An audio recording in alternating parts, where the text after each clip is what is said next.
Hello, everyone, and welcome back to English Every Day. I'm Sarah Mitchell, and I am so excited about today's episode.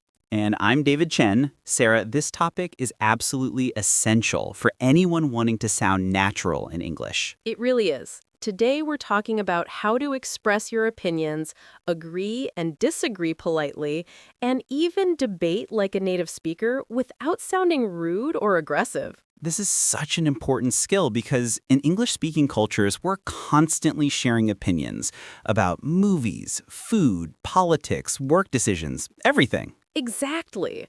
And if you're new here, welcome to our community. We make learning English fun, practical, and useful for real conversations. Make sure to hit that subscribe button and turn on notifications. Yes, and if you've been following our series, you've learned how to start conversations, talk about daily habits, and master small talk.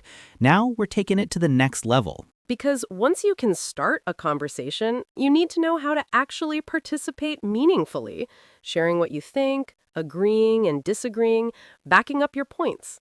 And here's the challenge for English learners. Expressing opinions in English isn't just about the words.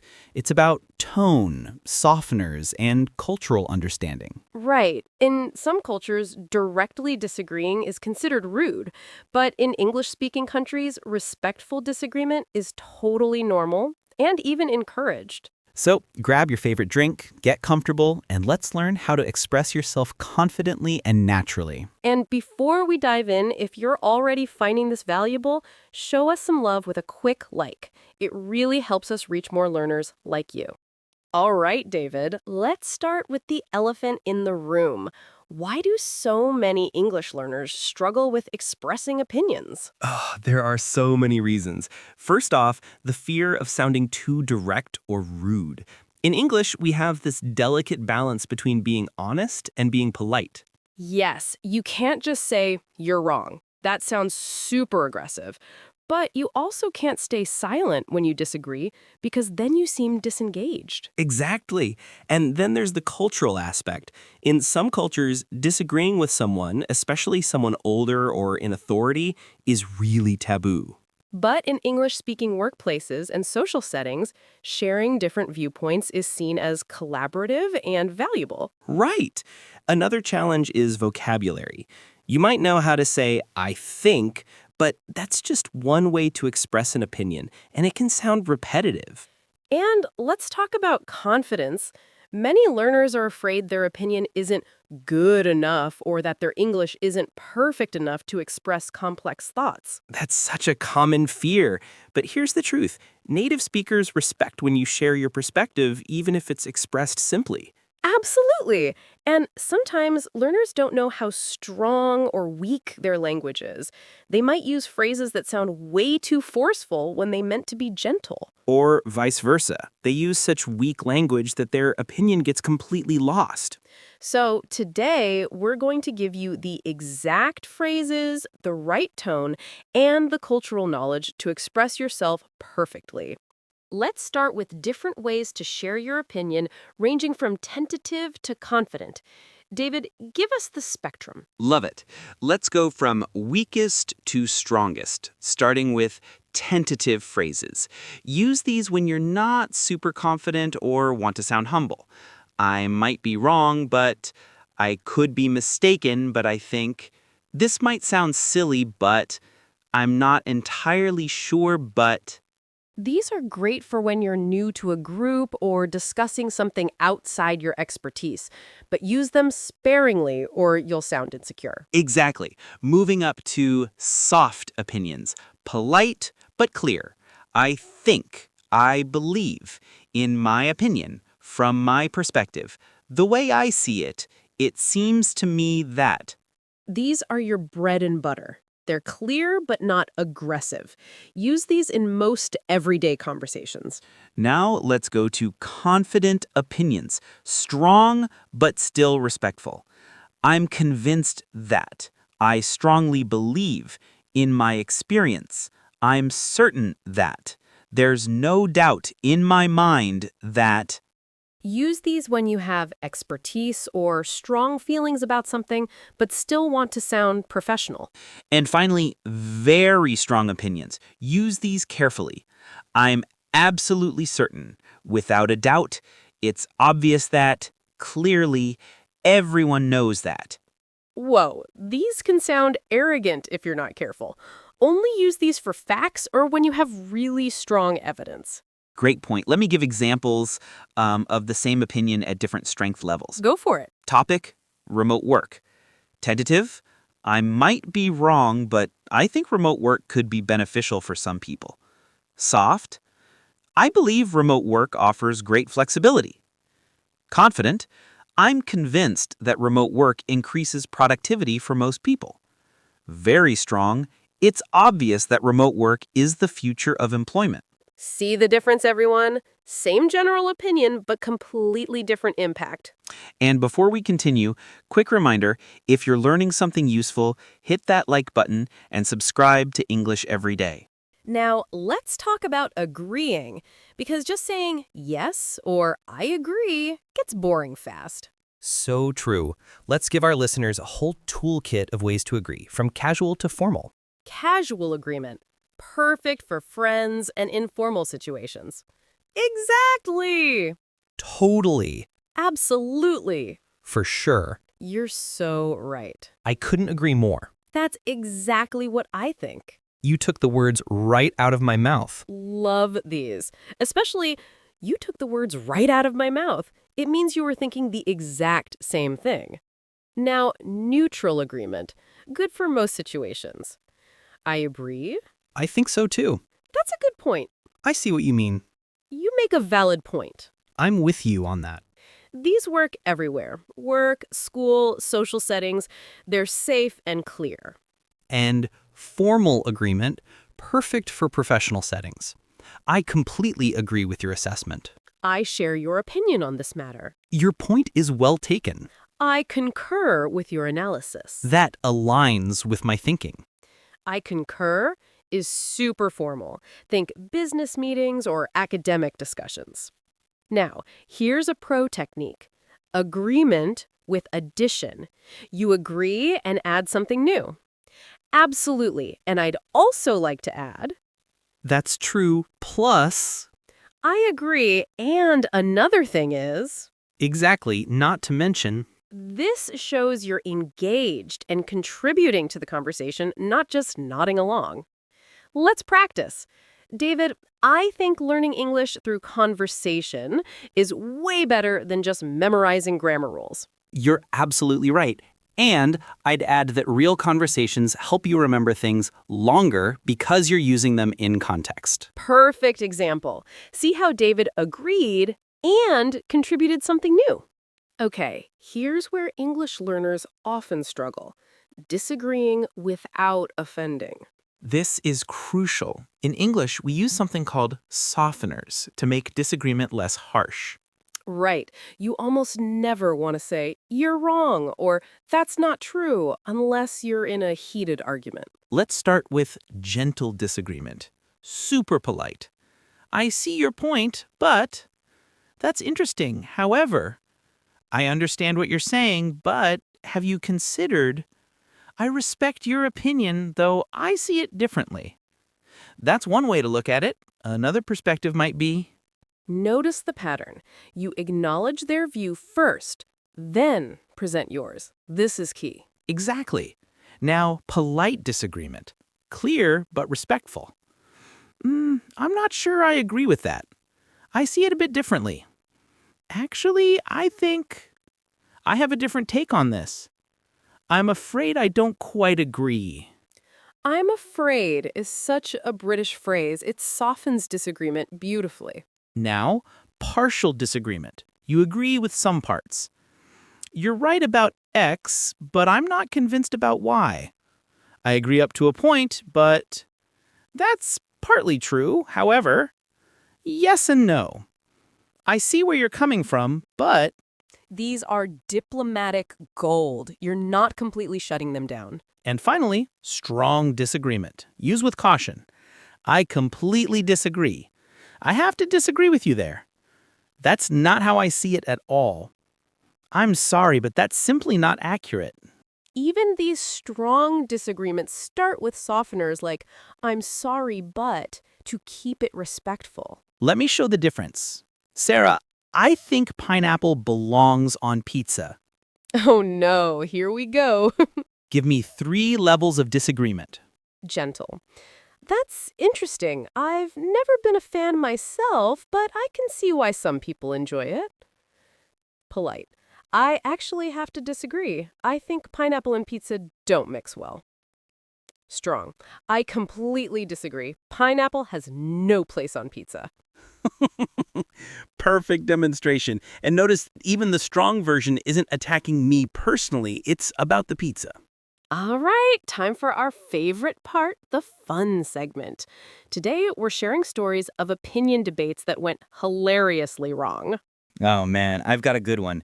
So I was at a dinner party, and someone asked everyone's opinion on the best superhero movie. Dangerous territory. Right. So I said, I think The Dark Knight is the best superhero movie ever made. And this guy immediately says, you're completely wrong. It's overrated. Gasp. No softeners? No, I see your point, but... Nothing. Just straight up, you're wrong. And then he went on this 10-minute rant about why I was wrong. Everyone at the table was so uncomfortable. That's the perfect example of what not to do.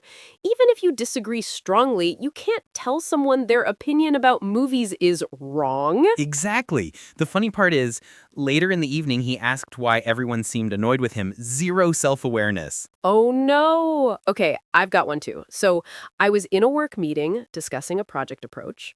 Professional setting. Should be civil, right? You'd think.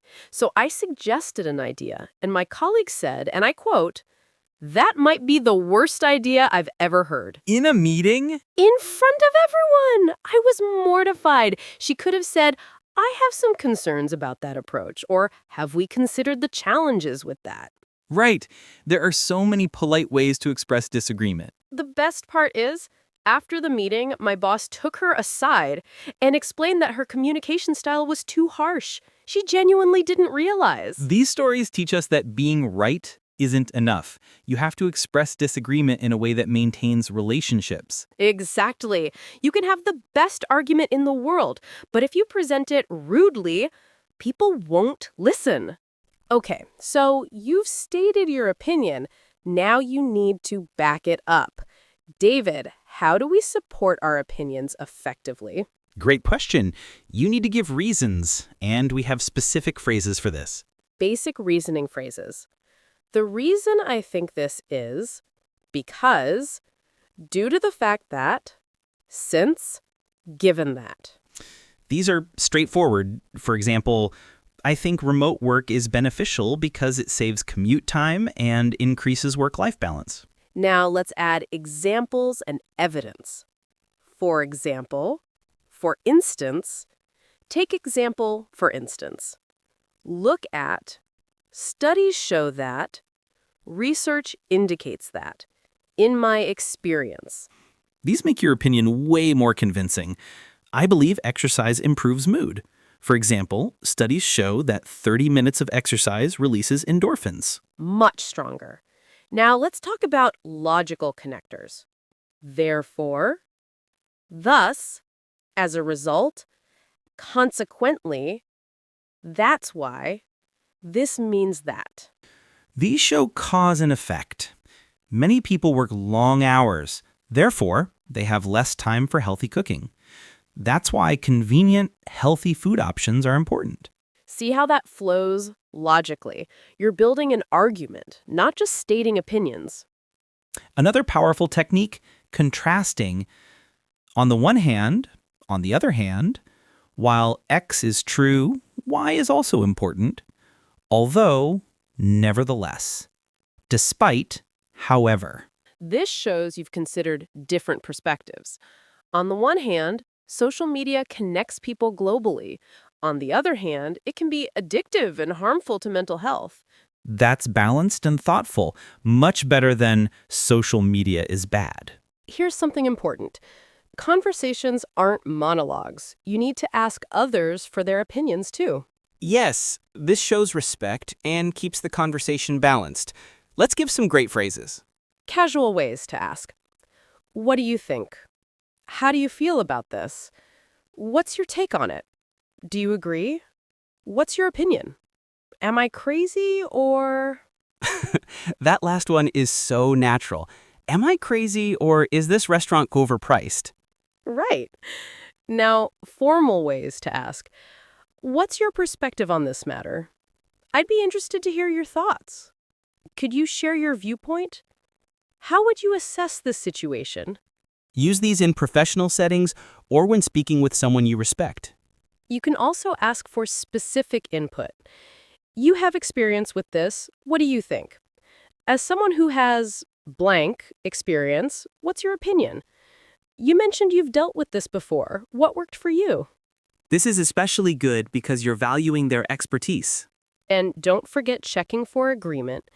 Does that make sense? Do you see what I mean? Would you agree with that? Don't you think? These keep people engaged and make sure you're on the same page. Sometimes disagreements get intense. Let's talk about debating respectfully.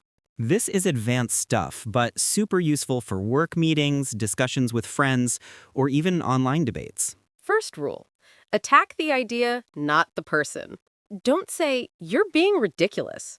Instead, I think that idea has some flaws. Huge difference. One is personal, one is about the argument. Second, acknowledge valid points. You raise a good point about X, however. I agree with your concern about Y, but that's a fair argument, though I would counter that. This shows you're actually listening, not just waiting to talk. Third, stay calm and use neutral language. Don't say, that's stupid. Instead, I don't think that's the most effective approach. Even if you're frustrated, stay professional. Emotion weakens your argument. Fourth, ask clarifying questions. Can you explain what you mean by? What evidence supports that view?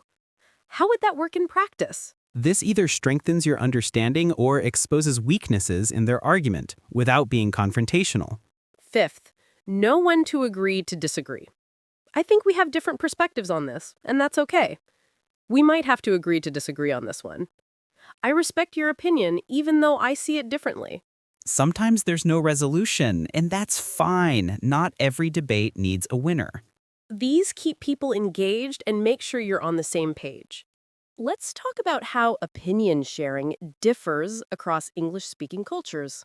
This is fascinating. Even within English-speaking countries, there are differences. American style. Generally direct, but friendly. Americans tend to be comfortable with open disagreement. They value individual opinions and thinking for yourself. It's normal to debate with your boss or professor, respectfully. Confidence is seen as positive. British style, more indirect and understated. Brits use more softeners and hedging language. I'm afraid I disagree instead of I disagree. Understatement is common. That's quite interesting. Might mean I strongly disagree. Sarcasm and irony are used frequently. Canadian style is very polite and consensus-focused. Canadians often apologize even when disagreeing. Sorry, but I think. They try to find common ground. Less confrontational than American style, group harmony is valued. Australian style, direct but casual. Australians are pretty straightforward. They use humor and banter, even in disagreement. Less formal than British, more laid back than American. Mate makes everything friendlier. The key takeaway is adapt your style based on who you're talking to. And if you're not sure, err on the side of being more polite and formal. You can always become more casual later. All right, everyone, let's practice. David and I are going to demonstrate some opinion exchanges on common topics. Scenario 1. Casual conversation about food. Sarah, what do you think about the trend of plant-based diets? Oh, that's interesting. Personally, I think plant-based diets have a lot of benefits, especially for the environment. Plus, I've been trying to eat less meat myself, and I feel great. I see where you're coming from, and I agree about the environmental benefits. However, I think it's not realistic for everyone. Some people need the protein and nutrients from meat, especially athletes. That's a fair point. I guess balance is key. What if people just reduced meat consumption rather than eliminating it completely? Now that I can totally get behind. Moderation makes sense.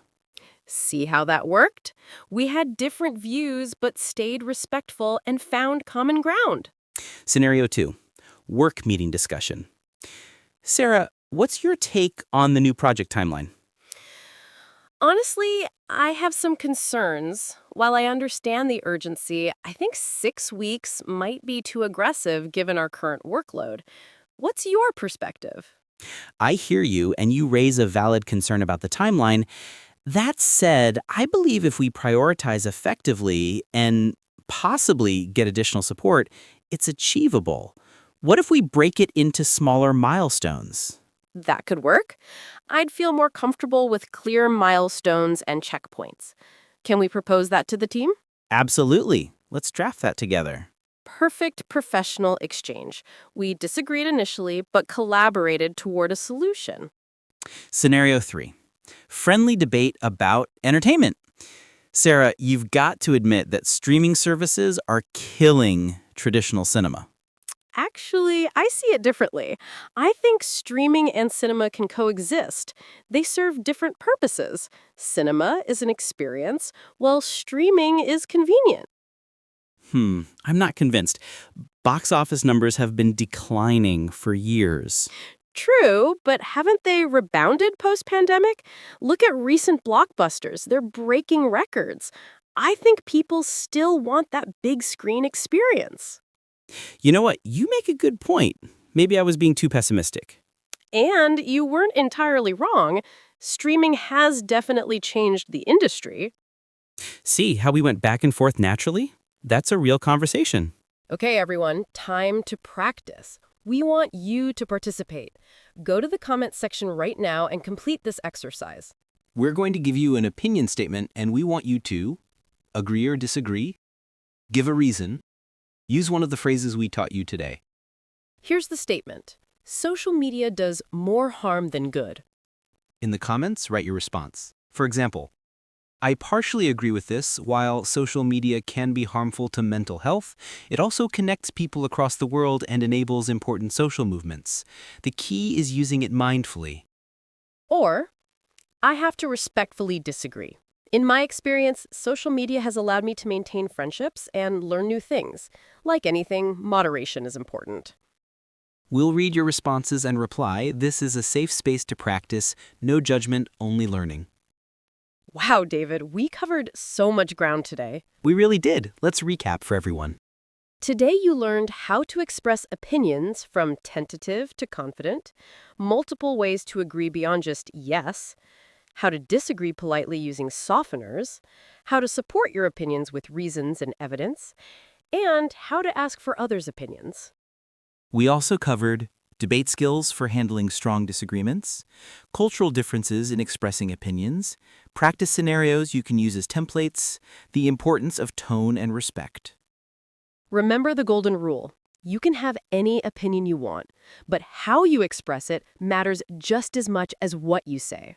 Express yourself confidently but respectfully.